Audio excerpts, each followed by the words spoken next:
মাকে নিয়ে গিয়েছিলাম মোবাইলের দোকানে। বেশ কয়েকটা দামি মোবাইল সেট দেখানোর পর দোকানের ছেলেটি বলল, স্যার এই সেটটা নিতে পারেন, দারুণ ফিচার্স, ক্যামেরাটাও দারুণ, ইন্টারনাল মেমোরিও অনেক বেশি। কত দাম আছে? আপনার রেঞ্জের মধ্যেই, 19,800। আমি ভালো করে দেখে নিয়ে মাকে বলি, মা এটা পছন্দ তোমার? কথাটা শুনে দোকানের ছেলেটি মুখের দিকে তাকিয়ে জিজ্ঞেস করে, কার জন্য মোবাইল নেবেন আপনি? আমার মায়ের জন্য। ও আচ্ছা, আগে তো বলবেন মায়ের জন্য। আমি ওই 1,000-3 টাকার মধ্যে সেট দিয়ে দিচ্ছি। আসলে আমি বুঝতে পারিনি, আমি ভাবলাম আপনি ইউজ করবেন হয়তো। না না, ওটাই আমার মায়ের জন্য নেব। কম দামি সেট আর বের করতে হবে না, ওটাই মায়ের জন্য নেবেন? তুমি ভাবতে পারোনি নিশ্চয়ই যে আমি ওটা। ছেলেটি একটু লজ্জা পেয়ে বলে, আসলে স্যার, অনেক কাস্টমার আসে বয়স্ক মা বাবার জন্য যখন মোবাইল নেন, সব থেকে কম দামিটাই বের করতে বলেন। সরি স্যার, কিছু মনে করবেন না, আমি আসলে বুঝতে পারিনি। মোবাইলটা কিনে মায়ের হাতে যখন দিই, তখন মা যে কি খুশি হয়েছিল সেদিন, তা বলে বোঝাতে পারবো না। দোকানের ছেলেটির মতো অনেক মানুষেরই ধারণা বাবা মাকে এত দামি মোবাইল দেওয়ার কোনো প্রয়োজনই নেই। তো পাশের বাড়ির একজন দাদা আমাকে বলেছিল, এত দামি মোবাইল মাকে দিয়েছিস, তোর মা স্মার্টফোন ইউজ করতে পারবে তো? শুধু কথা বলার জন্য দামি মোবাইল কিনে ফালতু খরচ করার কোনো দরকার ছিল কি? ওই দাদার কথাটা সেদিন খুব খারাপ লেগেছিল, তাই ওই দাদাকে বলেছিলাম, আমি আমার মায়ের জন্য খরচ করব, এটা ফালতু হয় কি করে? মা ব্যবহার করতে পারবে কি পারবে না এটা কে বলেছে? একজন স্বল্প শিক্ষিতা মা যদি তার ছেলেকে প্রফেসর তৈরি করতে পারে, সামান্য একটা মোবাইল ব্যবহার করতে পারবে না? মানুষজনের এইরকম ধারণাই থাকে, বাবা মা মানে সব থেকে কম দামি জিনিস কিনে দিলেই হবে। কিন্তু কেন? আমার মায়ের হাতে যদি একটা দামি মোবাইল থাকে, সেটা দেখে আমি খুশি হব, এটাই স্বাভাবিক। বাইরের লোক কে খুশি হলো কে খুশি হলো না সেটা দেখে কাজ নেই। তবে আমার জীবনে আমার মায়ের অবদান অনেক বেশি, কারণ বাবাকে বেশি দিন পাইনি। বাবা মারা গেছেন অনেক বছর আগেই। আমার জীবনে মা একাই 100। চাকরি পাওয়ার প্রথম দিন কলেজে যেদিন জয়েন করলাম, সঙ্গে নিয়ে গিয়েছিলাম আমার মাকে। মা তো তাকিয়ে দেখছে চারদিক, তারপর মা আমার দিকে তাকিয়ে বলে, এত বড় কলেজ, তুই এত বড় কলেজে পড়াবি? আমি তো ভাবতে পারছি না যে আমার ছেলে কলেজে পড়ায়। কলেজে সেদিন আমার মাকে দেখে অনেককেই বলতে শুনেছিলাম, স্যারের মা। এমন কথায় তো মায়ের চোখে জল এসে গিয়েছিল। আমি দেখেছিলাম মা আঁচল দিয়ে চোখটা মুছে নিচ্ছে। আমার চোখে চোখ পড়ে যেতেই মা বলেছিল, চোখে কি যেন একটা পড়েছে, তাই চোখ দিয়ে জল বেরিয়ে গেল। নিজেকে আড়াল করার চেষ্টা মা সবসময় করে গেছেন। আমাকে কোনো দিনই বুঝতে দেয়নি।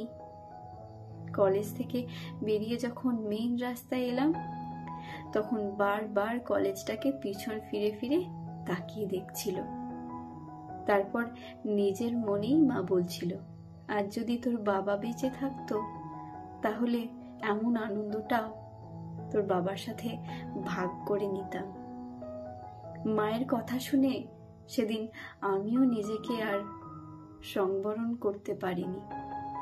চোখের কোণটা চিকচিক করে উঠেছিল। মাকে বলেছিলাম, আমার জীবনের যত সার্টিফিকেট আছে, এগুলো সবই তোমার প্রাপ্য। তোমার শিক্ষার মূল্য লুকিয়ে আছে আমার প্রতিটা মার্কশিট আর সার্টিফিকেটে। ওপরে আমার নামটা থাকলেও নেপথ্যে তো তুমি। আজকে কলেজে সবাই যখন বলছিলেন স্যারের মা, তখন তোমার জন্য গর্বে বুকটা আমার ভরে যাচ্ছিল।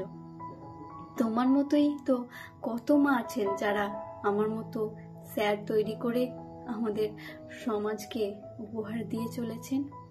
আমি সত্যিই গর্বিত মা।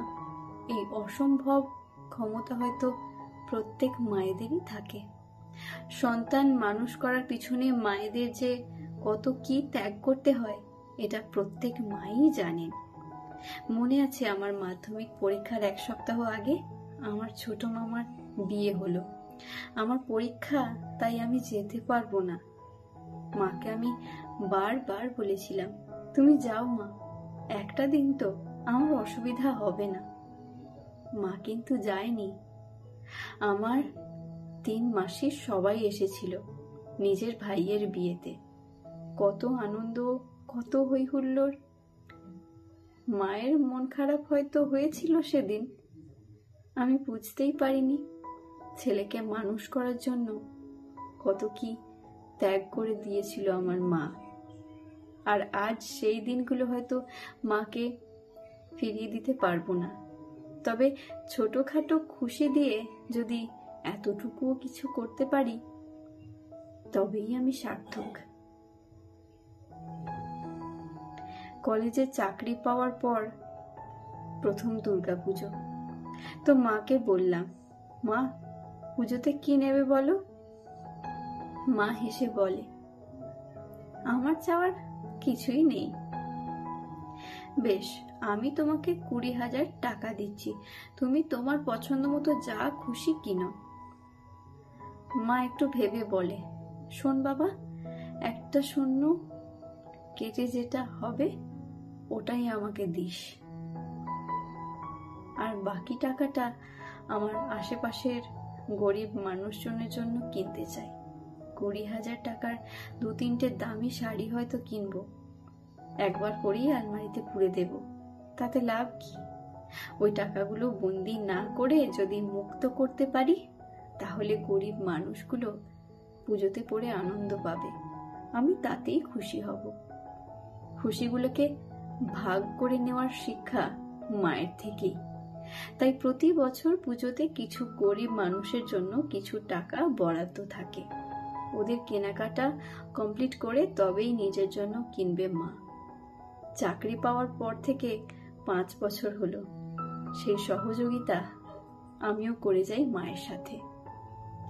বাবা মা আমাদের জন্য সারা জীবন ধরে যা করেন, আমরা তার কতটুকুই বা তাদের দিতে পারি? কিছুই পারি না। নিজেদের কত সাধ জলাঞ্জলি দিয়ে আমাদের বড় করেন বাবা মা।